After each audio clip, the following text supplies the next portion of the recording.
যে দুনিয়ার জীবনের মুসিবতের তুলনায় আখিরাতের মুসিবত অনেক বড়। সেটা এইভাবে বলেন, ইয়াউমা ইয়াফিরুল মারউ মিন আখিহি ওয়া উম্মিহি ওয়া আবিহি ওয়া সাহিবাতিহি ওয়া বানি। কিয়ামতের ময়দানের মুসিবত দুনিয়ার মুসিবতের চাইতে কত ভয়াবহ। আপনি যাকে সবচেয়ে বেশি মহব্বত করতেন, যারা আপনি ভালোবাসতেন, যার জন্য আপনি চুরি করেছেন, ডাকাতি করেছেন, অন্যায় অবিচার করে আপনি আপনার পরিবারকে সুখে শান্তিতে রাখার জন্য চিন্তা করেছেন, কিয়ামতের ময়দানে আপনি যখন বিপদে পড়ে যাবেন কেউ আপনার দিকে তাকাবে না, কেউ আপনাকে চিনবে না। আল্লাহ তাআলা কোরআন শুনুন, ইয়াউমা ইয়াফিরুল মারউ মিন আখিহি। কিয়ামতের ময়দানে আপনি আপনার সহোদর ভাই বিপদে পড়ে আছেন, আপনার ভাই আপনাকে দেখবে না, আপনার থেকে ভেগে যাবে, আপনার দিকে তাকাবে না। যদি আপনি জবরদস্তি করে বলেন, ভাই দুনিয়ার জীবনে তোমার তো আমি মহব্বত করেছিলাম, কষ্ট করেছিলাম, তোমার লেখাপড়ার খরচ আমি বহন করেছি, খাবারের ব্যবস্থা করে দিয়েছি, সকালে নাস্তা করার জন্য আমি ঘর থেকে তোমার নিয়ে গেছি, যখন ছোট ছেলে কোলে মাথায় বুকে করে তোমার নিয়ে ঘুরে বেড়াইছি, আয় ভাই আমি তো বিপদে পড়ে আছি, তুমি একটা নজর আমার দিকে তাকাও। ওই ভাই আপনার ওই জায়গার ভিতরে বলবে, দুনিয়ার জীবনে আমার কোনো ভাই ছিল না। বলেন না, ছোটবেলা ভাইদের কত মহব্বত, কত আদর, অথচ সে ভাইটাও সেখানে বলবে, দুনিয়ার জীবনে আমার কোনো ভাই ছিল না। বোনের কথা বলবেন, বোনের সুখ শান্তির জন্য নিজের সম্পদ বিক্রি করে বোনের বাড়িতে পৌঁছে দিয়েছেন। শীতকালীন সময়ে পিঠা পার্বণে কত কিছু আপনি বোনের বাড়িতে পাঠায় দিলেন। ঈদ পূজা আসলে বোনের বাড়িতে কত কিছু পাঠাতে হয়, নিজের বাড়িতে কিছু না হলেও বোনের বাড়িতে পাঠানোর ব্যবস্থা করেছেন। ওই দিন বোনকে আপনি ডাকলে বোন বলবেন, দুনিয়ার জীবনে আমার কোনো ভাই ছিল না।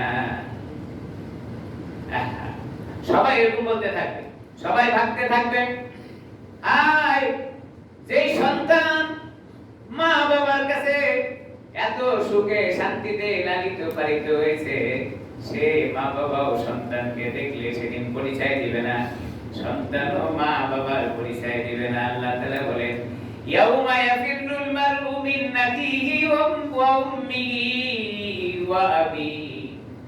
তার মা তার থেকে ভাগতে থাকবে, তার বাবাও তার থেকে ভেগে যাবে। দুনিয়ার জীবনে কি এমন দেখছেন না, বন্যার এলাকাতে নিজের সন্তানকে বাঁচাতে গিয়া নিজে বন্যার পানির স্রোতে ভেসে কোথায় চলে গেছে খোঁজ খবর নাই, কিন্তু সে শেষ চেষ্টাটুকু করেছে আমার কলিজার টুকরা সন্তান যেন দুনিয়ার জীবনে বেঁচে থাকে। দেখেছেন না, দেখেছেন পানির স্রোতে বাবা ভেসে গেছেন, কলিজার টুকরা সন্তানদের বিদ্যুতের খুঁটির লগে হাত বাড়াইয়া দিয়া বাবা চলে গেছেন কোথায় খোঁজ খবর নাই। ছোট্ট শিশুরা বিদ্যুতের খুঁটির সঙ্গে হাত জড়াইয়া ধরে সেখান থেকে বেঁচে আসছেন। উদ্ধারকারীরা সেখান থেকে তারে নিয়ে আসছেন, জিজ্ঞাসা করেছেন কিভাবে আসলাম, বলে আমার বাবা পানির মধ্যে দিয়ে আমাকে নিয়ে আসতেছিল, এই কারেন্টের বিদ্যুতের খুঁটির সাথে আমি যখন হাতটা লাগাইলাম পানির স্রোতে আমার বাবা কোথায় যেন ভেসে গেছে, আমি খোঁজ পাই নাই। কি করেছে? শুধু নিজের সন্তানটারে দুনিয়াতে ভালো থাকার জন্য, বেঁচে থাকার জন্য জীবনের শেষ চেষ্টাটুকু সে করেছিল, তারপরও তার সন্তানটা বেঁচে থাক, ভালো থাক। হাসরের ময়দানে আপনি বিপদে পড়ে যাওয়ার পরে এই সন্তানটা আপনার পরিচয় দিবে না, সে বলতে থাকবে, না আমি তো বাবাকে চিনি না, জানি না। মা 10 মাস 10 দিন গর্ভে ধারণ করে সন্তানদের দুনিয়ার জীবনে কত লালন পালন করেছে। শীতের দিন আসলে সন্তান যখন কাপড়ের ভিতরে পেশাব করে দিত, মা সন্তানের মায়ায় মহব্বতে ভেজা কাপড়টা সরাইয়া নিজের শুকনা আঁচল টেনে দিয়া সন্তানকে মোড়াইয়া দিয়া শীতের দিনে ঘুম পাড়ায় দিত। এত মহব্বত, মাটিতে রাখতো না, কোনো পিঁপড়া অথবা পোকামাকড়ে তারে কামড় দিলে কষ্ট পাবে, আয় মাথার ভিতরে রাখে নেই, উকুনে তারে কামড় দিবে, বুকের ভিতরে জড়ায়া শীতের দিনে সেই সন্তানটাকে ঘুম দেওয়াইলো, নিজে ভেজা কাপড়ে সে থাকলো, আর সন্তানটার মহব্বতে মায়ায় এত সুন্দর করে নিজের আঁচলটারে দিয়ে সন্তানকে ছড়ায় রাখলো। হাসরের ময়দানে এই সন্তানরাও মার পরিচয় দিবে না। এই জন্য আপনি যাবেন কোথায়? কোথায় যাবেন? আল্লাহ বলেন ইয়াউমা ইয়াফিরুল মারউ মিন আখিহি ওয়া উম্মিহি ওয়া আবি ওয়া সাহিবাতিহি ওয়া বানি। দুনিয়ার জীবনে এত মহব্বতের বন্ধু খাইতে বসে, বন্ধু ফোন দিছে, দোস্ত দ্রুত নিচে নামে আসো, অমুক জায়গায় যাবো। খাবার অর্ধেক হয়েছিল, খাবারটা টেবিলে রাইখা দৌড় দিয়া বন্ধুর কোথায় চলে আসতেন। হায়, চলে গেছেন কোথায়? দুনিয়ার মহব্বত, বন্ধু বন্ধুর জন্য জীবনটাও দিতে রাজি হয়। এইরকম বন্ধু হাসরের ময়দানে আপনি বিপদে পড়লে বন্ধু বলবে আমার কোনো বন্ধু ছিল না। যাবেন কোথায়? হায়, সবাই যেহেতু আপনার থেকে ভেগে যাবে, আপনি বাঁচবেন কেমনে? বাঁচার রাস্তা দুনিয়া জীবনে তৈরি করে নিতে হবে। এই মুসিবত থেকে, বিপদ থেকে মুমিন কিভাবে বাঁচবে? আল্লাহ রাব্বুল আলামিন সূরা আরাফ 96 নম্বর আয়াতে বলেন, বান্দা মুসিবত তোমার সামনে যদি চলে আসে, এর থেকে বাঁচার রাস্তা আমি রব্বে কারীম তোমাকে দিয়েছি। শুধুমাত্র একবার ফলো করো, বিপদ থেকে তুমি বেঁচে যাবে। আমার কুদরত তোমাকে বিপদ থেকে বাঁচায় দিবে। কি আমল কি করলে আমি বিপদ থেকে বাঁচবো? আল্লাহ তাআলা সূরা আরাফে শোনান, কি বলেন? ওয়ালাউ আহলাল কুরা আমানু ওয়াত্তাকাউ লাফাতানা আলাইহিম বারাকাতিম মিনাস সামাই ওয়াল আরদ। আল্লাহ বলেন, দুইটা আমল যদি কোনো মানুষ করে, যত রকমের বিপদ তার সামনে আসুক না কেন, আল্লাহ তাআলা বিপদ থেকে তারে উদ্ধার করায় দিবেন। আমল দুইটা কি বলবো তো? কি বলেন, শুনবো না ইনশাআল্লাহ? ইনশাআল্লাহ। কেউ ঢোকেন। আল্লাহ বলেন, ওয়ালাউ আহলাল কুরা আমানু, গ্রামের মানুষ, শহরের মানুষ, মুফাসসিরের মানুষ, সিটি শহরের মানুষ, যারা যেখানেই থাকুক না কেন, দুইটা আমল যদি কোন মানুষ করে নেয়, যত রকমের বিপদ আসার সম্ভাবনা আছে তার সামনে, আল্লাহ বলেন এই বিপদ থেকে আমি তারে উদ্ধার করাই দেব। এক নাম্বার হলো আল্লাহ তাআলার উপরে পরিপূর্ণ বিশ্বাস স্থাপন করতে হবে। আমানু, ঈমান আনতে হবে পরিপূর্ণভাবে। কি পরিমাণ ঈমান আনতে হবে? পরিপূর্ণ। আমরা এখন পরিপূর্ণ ঈমানের উপরে আছি কিনা নিজেকে প্রশ্ন করলে বোঝা যাবে। হযরত ইব্রাহিম আলাইহিস সালামকে আল্লাহ তাআলা বললেন, ওগো নবী, আসলিম, তুমি আমার দ্বীনের উপরে পরিপূর্ণতার সাথে দাখিল করো, প্রবেশ হও। আসলিম, আসলিমের ব্যাখ্যা মুফাসসির ইকরাম লিখছেন আত্মসমর্পণ করা। হযরত ইব্রাহিম আলাইহিস সালামকে আল্লাহ তাআলা বললেন, তুমি আত্মসমর্পণ করো, অর্থাৎ তুমি আমার দিকে ফিরে আসো। ফিরে আসাটা হবে তোমার পরিপূর্ণতার সাথে, পরিপূর্ণতার সাথে ফিরে আসো। তাহলে নবীকেও আল্লাহ তাআলা ঈমান গ্রহণ করার পরেও পরিপূর্ণতার সাথে গ্রহণ করতে বলেছেন। হযরত ইব্রাহিম আলাইহিস সালাম এই আওয়াজ দেওয়ার পরে ইব্রাহিম আলাইহিস সালাম বললেন, আল্লাহ, আমি পরিপূর্ণতার সাথে আত্মসমর্পণ করলাম, আমার কোনো কাজের মধ্যে গাফলতি আর অলসতা নাই, যা তোমার হুকুম যথাযথভাবে পালন করার জন্য চেষ্টা করব, পরিপূর্ণ। এইজন্য আল্লাহ তাআলা কোরআনে হাকিমের ভিতরে অন্য জায়গায় বলেন, উদখুলু ফিস সিলমি কাফা, ইসলামের ভিতরে তোমাকে প্রবেশ করতে হবে পরিপূর্ণতার সাথে। অর্ধেক আসবো আর অর্ধেক আসবো না, এরকম না। আমি তো নামাজও পড়ি, হালাল হারাম খাওয়ার জন্য চেষ্টা করি, কিন্তু নিজের স্ত্রীটাকে পর্দায় রাখার জন্য চিন্তাও করি না। পর্দার কথা বললে বিপদ, এই আলোচনা করাই যাবে। হুজুর, এই আপ টু ডেট যুগে এখন কি আর এই পর্দার আলোচনা চলে? এটা চলে। সব মানতে পারি, হালাল উপার্জন করি, ব্যবসা হালাল, উপার্জন হালাল, আমি সবকিছুকে হালাল মনে করি। নামাজের সময় যথাসময় আমি নামাজে শরীক হই, তাকবীরুল্লাহর সাথে মসজিদে এসে প্রথম কাতারে দাঁড়ায় নামাজটা পড়ি, কিন্তু আমার বিবিটারে আমি কখনোই পর্দার কথা বলি না। আমি চলি একদিকে, বিবি চলে আরেকদিকে। আমি যাই অফিসে, আমার বিবিটা সব ঘর থেকে বের হয়ে যায় যেদিকে, খোঁজ খবরও নেই না, জিজ্ঞাসা করে। আরে জিজ্ঞাসা করলেই বিপদ, কি যে মুসিবত। আপনি চলে গেছেন অফিসে, সে গেল ডেটিংয়ে, আপনি যদি জিজ্ঞাসা করেন তো বিপদ, আবার বন্ধ, অথবা ঘরের দরজা খোলা হবে। এই মুসিবত কেন?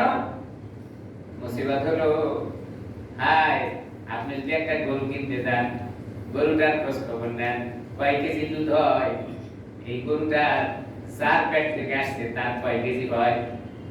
তার মানে যে গরুটা আপনি কিনলেন, এই গরুটারই শুধু খোঁজ খবর নিচ্ছে না, গরুটা যার পেট থেকে আসছে তার মায়েরও খোঁজ খবর নিলেন। এরপরে জিজ্ঞেস করেন ওই গরুটা যার পেট থেকে আসছে সেই গাভীর কয় কেজি দুধ হইতো। তার মানে তার মায়েরও খোঁজ নেন, তার নানিরও খোঁজ নেন। কিন্তু যখন আমি বিবাহ শাদী করি, মেয়েটার চামড়া দেখার পরে আমি ভুলে যাই মেয়েটার মা পর্দা ছিল কিনা, কোরআন শরীফ পড়ে কিনা, তাহাজ্জুদ ইশরাক আওয়াবিন ছিল কিনা, এটা একবারও জিজ্ঞেস করি না। চামড়া কান দেখার পরেই যখন বিবাহ হয়ে যায়, এই জন্য আপনি যান অফিসে আর ম্যাডাম যায় ট্রেনিং এ, জিজ্ঞাসা করতে পারেন না। দেখেন নাই এখন তো বিবাহ শাদীর আরেক মুসিবত। আগের যুগে বিবাহ শাদী হইতো বাবা মারা দেখে পছন্দ করে তারপরে আইসা ছেলের বিবাহ শাদী করায় দিত। ছেলে জানতোই না কোন মেয়ে দিয়ে বিবাহ করায়, বাসর করে আসার পরে জানতো এই বিবাহ মেয়ে এটা আমার স্ত্রী বা এর সাথে আমার বিবাহ হয়েছে। এরপরেও দাদি নানি ভাবিরা পরিচয় করে দিত এই মেয়েটাই তোমার জীবন সঙ্গিনী। আর এখন তো আলহামদুলিল্লাহ বিবাহ শাদী হওয়ার আগেই সাথে নিয়ে ঘুরে ঘুরে বেড়ায়, বাসা বাড়ি তো নিয়ে আসে। এখন মেয়েদের কি বাসা বাড়ি নিয়ে এসে দেখায় নিয়ে যায়। কি বলেন, ভুল বললাম নাকি? মানে যে ছেলে বিবাহ শাদী করবে সেই মেয়েকে ঘুরাইয়া টুরাইয়া ডেটিং করাইয়া বাড়ি নিয়ে এসে মা বাবারে ভাই বোনের দেখায় নিয়ে যাচ্ছে, দেখো এটা পছন্দ হয় কি। আচ্ছা, যেই মেয়েটা এই ছেলের সাথে ঘুরে বেড়াইছে এটা চরিত্র 100% ভালো, কি বলেন? বড় বড় রেস্টুরেন্টে খাইয়া পুরে ঘুরে ফিরে এরপরে বাড়ি নিয়ে এসে দেখেন কি যে অবস্থা দাঁড়ায়। এটা দিয়ে যদি আপনি বিবাহ করান, সারা জিন্দেগি যদি আপনি চিন্তা করেন যে ঘরে শান্তি আসবে, চিন্তা করা যায়? অশান্তি তো আপনি আগে থেকে বীজ বপন করে দিচ্ছেন। আল্লাহ, তাহলে দুইটা জিনিসের কথা আল্লাহ তাআলা বললেন, যদি দুইটা জিনিসের আমল কোনো মানুষ করে হাজারো বিপদ থেকে আল্লাহ তাআলা তারে বাঁচায় দিবেন। এক নাম্বার কি? পরিপূর্ণতার সাথে ঈমান গ্রহণ করতে হবে। দুই নাম্বার কি? ওয়াত্তাকাও, ঈমান শুধু আনলেই হবে না, আবার আল্লাহ তাআলাকে ভয় করতে হবে পরিপূর্ণতার সাথে। এক নাম্বার ঈমান গ্রহণ করবেন পরিপূর্ণতার সাথে, দুই নাম্বার হলো আল্লাহ তাআলাকে ভয়ও করবেন পরিপূর্ণতার সাথে। আমার ভাইরা, ঈমান তো মানুষ আনে, কারণ এটা সহজে হয়ে যায়, কিন্তু ভয় করাটা খুব কঠিন। যদি ভয় অন্তরের মধ্যে থাকতো তাহলে কোটি কোটি টাকা, কোটি কোটি সম্পদ মিথ্যা কথায় স্বাক্ষর করে নিজের নামে নিত না। যদি ভয় থাকতো, আল্লাহ তাআলাকে ভয় করেন। দেখে কে? আল্লাহ দেখেন। আপনি যেদিকে লেখেন না কেন, আপনার রব আপনার দিকে তাকিয়ে আছে, এটা আপনাকে চিন্তা করতে হবে। ওয়াস্তাকাও, ভয় করেন আল্লাহ তাআলাকে পরিপূর্ণতার সাথে। এই ভয় যখন তৈরি হয়ে যাবে, আর মিথ্যা লিখতে পারবে না, আর জুলুম করতে পারবে না, অত্যাচার করতে পারবে না, নির্যাতন করতে পারবে না, আমার শক্তি সামর্থ্য থাকার পরে আরেকজনকে ধাক্কা দিতে পারবো না, কারণ হলো আমি যা কিছু করি আমার রব আমার দিকে তাকিয়ে আছে। মাওলা যদি আমার দিকে তাকায় থাকে আর বান্দা কোনোদিন অনৈতিক কাজ করতে পারে না। আল্লাহ তাআলা বলেন ওয়াত্তাকাও, আমাকে কি করো? ভয় পরিপূর্ণতার সাথে করো। কি হবে তাহলে? লাভটা কি? আল্লাহ বলেন যে এই দুইটা আমল যখন তোমার হয়ে যাবে, আমি আল্লাহ তাআলা লাফাতাহনা আলাইহিম, খুলে দিব তোমাদের জন্য। লাফাতাহনা বলছেন আল্লাহ তাআলা, খুলে দিব তোমাদের জন্য। লাফাতাহনা, কি খুলে দিবে? আল্লাহ বলেন বারাকাতিম মিনাস সামাই ওয়াল আরদ, আসমান এবং জমিনের মধ্যে যত রকমের বরকতের দরজা আছে আমি আল্লাহ তাআলা সব দরজাগুলো তোমার জন্য খুলে দেব। সুবহানাল্লাহ, সুবহানাল্লাহ। আল্লাহ বলেন দুইটা কাজ করার পরে যত রকমের বিপদ আছে দূর করে দিব, আর যত রকমের বরকতের দরজা আছে আসমান এবং জমিনে সব দরজা আমি আল্লাহ তাআলা খুলে দেব। আমার ভাইরা, বিপদে পড়েছিলেন হযরতে ইউনূস নবী। আমরা জানি হযরতে ইউনূস নবীকে মাছের পেটে দেওয়া হয়েছিল। কিতাবের ভিতরে আছে হযরতে ইউনূস আলাইহিস সালাম তার কওমের মধ্যে দাওয়াত দিতেছিলেন। কওমরা হযরতে ইউনূস নবীর আলোচনা শুনতেছিলেন না। বললেন, ওগো তোমাকে আমরা নবী বলে মানতে পারবো না, তোমাকে আমরা নবী বলে জানতে পারবো না, মানতেও পারবো না। তুমি যদি বেশি আমাদের উপরে জুলুম করো, অর্থাৎ বেশি কথা বলো, তাহলে কিন্তু তোমারে আমরা এই দেশ থেকে পাঠিয়ে দিব। হযরতে ইউনূস আলাইহিস সালাম কওমের উপরে দাওয়াত পৌঁছানোর পরে যখন তার কওমরা তার দাওয়াত গ্রহণ করে না, হযরতে ইউনূস আলাইহিস সালাম আল্লাহর কাছে বললেন, আল্লাহ গো, আমি তো তোমার তাওহীদের কথা মানুষের সামনে বলতে থাকলাম, কিন্তু তারা তো আমার দাওয়াত কি করে না, অ্যাকসেপ্ট করে না, গ্রহণ করে না। হঠাৎ করে হযরতে ইউনূস আলাইহিস সালাম তার কওমের দাওয়াত দিতে দিতে তারা যখন তার উপরে চড়াও হয়ে পড়লেন, বাড়ি ঘেরাও হয়ে গেল, হযরতে ইউনূস আলাইহিস সালাম তার এলাকাকে ত্যাগ করে অন্য জায়গার দিকে রওনা হলেন। কিতাব বিবৃতি আসছে আল্লাহ তাআলা হযরতে ইউনূস আলাইহিস সালামকে জানায় দিলেন, নবী, এই জায়গার ভিতরে তোমার আর থাকার সুযোগ নাই, হিজরত করো। হিজরত কিন্তু আল্লাহর হুকুম হয়ে থাকে, আর এখনো হিজরত হয় এটা হলো জুলুম আর অত্যাচার বেশি করার কারণে। কি বলেন? হিজরত তো ভিতরে হইছে, এটা হলো আল্লাহর নির্দেশে, আর এখনকার হিজরত হয় জুলুম আর অত্যাচার বেশি করার কারণে। হযরত ইউনূস আলাইহিস সালামকে আল্লাহ বললেন, যাও হিজরত করো, এই জায়গায় তোমার থাকার স্থান নাই, জায়গা নাই, তোমার জায়গা হলো এই নদীর ওই পারে, সাগরের ওই পারে। হযরত ইউনূস আলাইহিস সালাম রওনা দিলেন, হিজরতের নির্দেশ আসছে আল্লাহর হুকুম, তিনি নিজের জায়গাকে ত্যাগ করে রওনা দিলেন, যে জায়গায় যাওয়ার জন্য নির্দেশ আসছে সেখানে যাবেন। প্রতিমধ্যে একটা নদী বা সাগর পার হবেন, কেমনে নৌকার ব্যবস্থা আছে। হযরত ইউনূস আলাইহিস সালাম সেই নৌকাতে অবতরণ করলেন, উঠলেন। ওই সময় শরীয়তের মাসালা হযরত ইউনূস আলাইহিস সালামের ওই সময় যে শরীয়ত ছিল, এই শরীয়তের বিধান ছিল, কোন এলাকা থেকে যদি কোন লোক ভেগে যেত, পলায়ন করত, আর নৌকা ভ্রমণে যদি হয়ে যেত, তাহলে নৌকায় ওঠার পরে মাঝপথে গিয়ে নৌকা কোন দিকে যাইতো না, সামনেও যায় না, পিছনেও যায় না, সাগরের মাঝখানে, নদীর মাঝখানে ঘুরতে থাকে। ওই সময় তারা বুঝে নিত এই জায়গার ভিতরে কোন জায়গার থেকে পলায়নকৃত ব্যক্তি বা গোলাম আসছে। হযরত ইউনূস আলাইহিস সালামের তাই হয়ে গেল। ইউনূস আলাইহিস সালাম নৌকায় উঠলেন, সাগর পার হয়ে অন্য জায়গায় চলে যাবেন। সাগরের মাঝখানে, নদীর মাঝখানে নৌকা চলে গেল। মাঝখানে যাওয়ার পরে নৌকার সামনেও যায় না, পিছনেও যায় না, নৌকা সাগরের ভিতরে ঘুরতেছে এরকম করে। লোকজন বলা বলি শুরু করলো যে এই নৌকার ভিতরে একজন পলায়ন গোলাম বা কোনো ব্যক্তি আছে, যে নিজের কওম বা নিজের এলাকা থেকে পলায়ন করে চলে আসছে, এই ব্যক্তিকে স্বীকারোক্তি দিয়ে সে নেমে যাও। এখন একজন আরেকজনের দিকে তাকাইতেছে, কে যে পলায় আসছে কেউ তো জানে না, কেউ তো জানে না। তো মার্কা মারা ব্যক্তি ওরকম না। হযরত ইউনূস আলাইহিস সালাম হাত উঠাইলেন, যে আমি আমার কওমের নির্যাতনে, আমার কওমের এলাকা ছেড়ে পলায়ন করে আসছি, এখন আমার জন্য তোমাদের কি ফয়সালা তোমরা করো। নৌকার লোকজনের সিদ্ধান্ত হলো যে আমাদের নৌকা তো সামনেও যায় না, পিছনে যায় না, তোমাকে আমরা পানিতে ফেলে দেব, তোমার না নামায় গেলে আমরা তো কোনো দিকে যাইতে পারবো না। হযরত ইউনূস আলাইহিস সালাম তৈরি হয়ে গেলেন, নৌকার লোকজন হযরত ইউনূস নবীকে পানির ভিতরে ফেলে দিলেন। রব্বে কারীম হযরত জিবরাইলকে বলেন, জিবরাইল, আমার নবী পানির ভিতরে ভাসবে আর ডুববে, এটা কখনো হইতে পারে না, দৌড়ায়া যাও, তুমি দ্রুত গতিতে যাও, সাগরের ভিতর থেকে বড় একটা মাছের ব্যবস্থা করে দাও, আমার নবী হযরত ইউনূসকে যেন সে সেখানে সংরক্ষণ করে নেয়। হযরত জিবরাইল দৌড়ায় চলে আসলেন, সাগরের মাছকে আদেশ করলেন, একটা মাছ নৌকার কিনারে চলে আসলো দ্রুত গতিতে। এখন আবার আর আপনার চিন্তা হলো এত দ্রুত গতিতে কিভাবে হয়? আল্লাহ বলেন, কুন, বলতে দেরি আর হইতে দেরি নাই। তো আল্লাহ তাআলা যেই মাত্র বললেন, ব্যবস্থা হয়ে গেল। হযরত ইউনূস সালাম সেখানে চলে আসলেন, মাছের কাছে, মাছ চলে আসলেন নৌকার কাছে, আর হযরত ইউনূস আলাইহিস সালামকে এবার ফালায় দিলেন, আর মাছ হা করে তাকে সেখানে সংরক্ষণ করে দিলেন। নৌকা চলে গেল, হযরত ইউনূস আলাইহিস সালাম মাছের পেটের ভিতরে ঢুকে পড়লেন, মাছ সাগরের ভিতরে ঘুরতে থাকলো। মুফাসসিরিনে কেরাম বলেন, হযরত ইউনূস আলাইহিস সালাম মাছের পেটে 40 দিন অবস্থান করেছিলেন, তিনটি অন্ধকারের ভিতরে।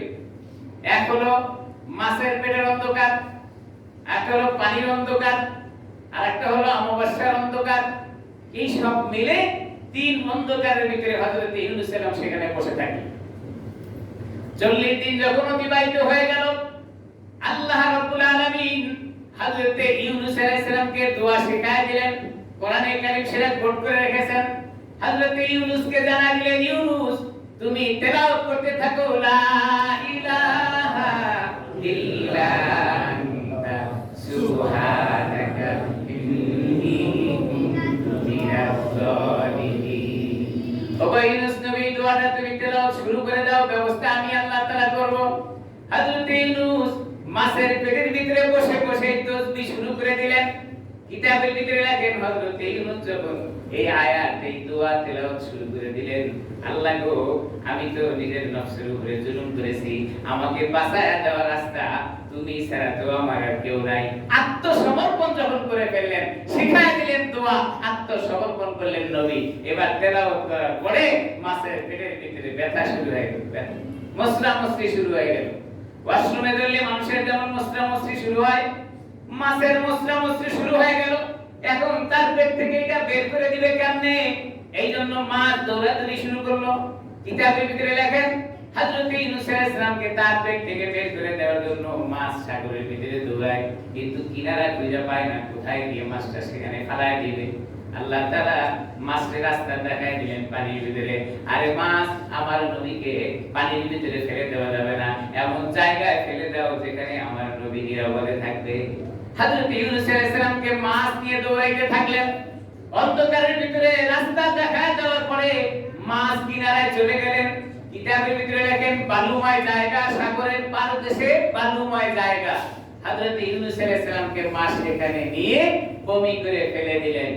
40 দিন পরে দোয়া করেছিলেন, শিখায় দিলেন আল্লাহ, বললেন নবী, মাছের পেটের ভিতরে ব্যথা শুরু হয়ে গেল, বমি করে দিলেন নবীকে, বের করে দিলেন আল্লাহ, হেফাজত করলেন আল্লাহ তাআলা। হযরত ইউনূস আলাইহিস সালামকে সেই জায়গায় ফেলে দেওয়ার পরে কি খাবেন? জীবিত মানুষ।